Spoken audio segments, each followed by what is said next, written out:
Hi everyone, welcome to another Heroes and Bosses video. This time I'm going to show you how to paint green power swords. This guy's been sitting around for months neglected along with the rest of my army, so I decided I'd finally finish him off. These are the colors that I'll be using, and I'm putting each one onto a wet palette to start. This isn't necessary, but helpful. After each one is on, I'm adding a drop of water mixed 8:1 with flow aid, though plain water will work just fine for this. With the ivory color, I'm mixing in a small amount of the fluorescent green just to tint it a bit. So my colors from darkest to lightest are angel green, then warpstone glow, fluorescent green, and ivory. So my plan when doing this was to start with my darkest color at one end of the blade and end up with the lightest color at the other end. Then just do the same thing on the other side of the blade, but in the opposite direction. Now this is not the only way to do this kind of paint job, I'm just showing the way that I always do it. I prefer to start off with black and then build up to the lightest color, but I've seen other people start with white and then shade down to the darkest color. You could also start with gray, it really doesn't matter. So here you can see that I'm completely covering both sides of the blade with my darkest green. This one is angel green from Army Painter. Next I'm making a checker pattern to roughly mark out the areas of light and dark. Right now I'm using the middle color, pure Warpstone Glow. In the end you'll want to have your two sides look exactly the same but reversed, so your brightest paint on one side should match up with the darkest color on the other side. This is pretty much identical to doing non-metal metallics, but using bright colors instead of black, gray, and white. It's actually easier than non-metal metallics because we're not trying to create a realistic looking effect, quite the opposite. So now what I'm doing is adding the fluorescent green to the last 25% of the bright ends of the blades, and I'm also adding more layers of angel green and warpstone. One tip for this part is to paint towards the color you have on your brush. If you're using the darkest green, paint towards the darkest area. If you have the middle green color, start on either the bright or the dark area and paint towards the middle. Another tip is to keep switching colors every time you get paint on your brush. You don't want to put two layers of a single color in a row on the same spot. Give each layer a bit of time to dry or you'll start flaking away the paint from the previous layer. Now it's just a matter of adding multiple thin layers of each color, overlapping their edges. This is going to slowly blend the colors and make a smooth transition from one color to the next. Now the sword isn't done yet, just over half done I'd say, and it's at this point that I like to add my edge highlight. This color is the ivory tinted with fluorescent green.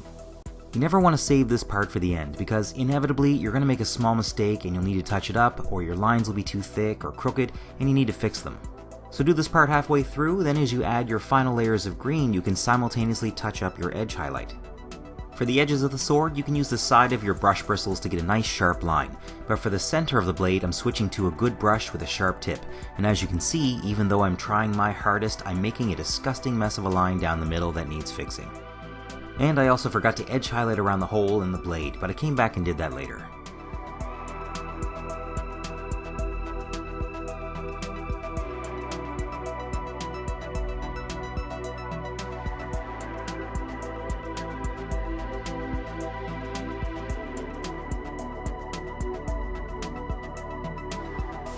For the second part of the paint job, I'm mixing midway colors for all the greens on my palette, just to get some smoother transitions.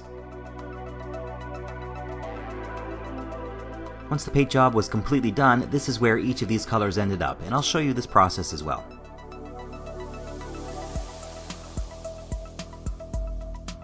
So now I'm doing the exact same thing, adding more layers of each color, but instead of only using 3 colors, I'm using 5.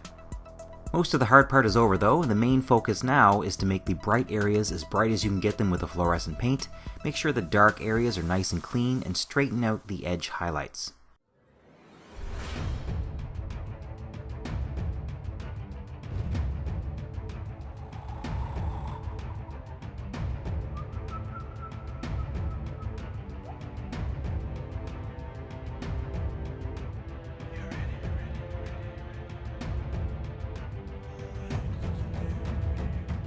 Now after looking at this, I do want my bright areas a tiny bit brighter. I'm going to mix my edge highlight color in with some more fluorescent green, and I'm applying a few layers of this at the very end of the brightest parts of the sword.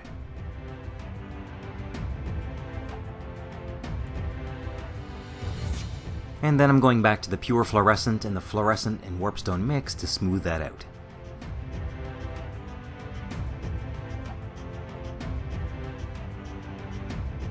Finally, I'm just looking everywhere on the blade to make sure everything looks like it's blended well into the color next to it, and then a final touch-up on the edge highlight.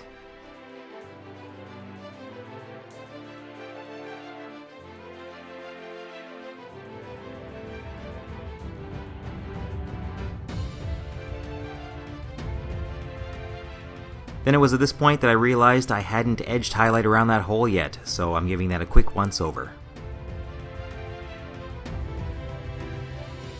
So this whole process took about 30 minutes, but then off camera I did the other side of the blade, and that only took about 20 minutes because I was in the groove, I guess. And that's it. I hope that was useful. Feel free to ask any questions you might have in the comments below. Thank you to all my patrons for supporting the creation of these videos, and a special thanks to Brian Jones for sponsoring the channel. If you're interested, I have a few other Warhammer related videos kicking around, and of course there's more on the way. I hope you enjoyed this video, and thanks for watching.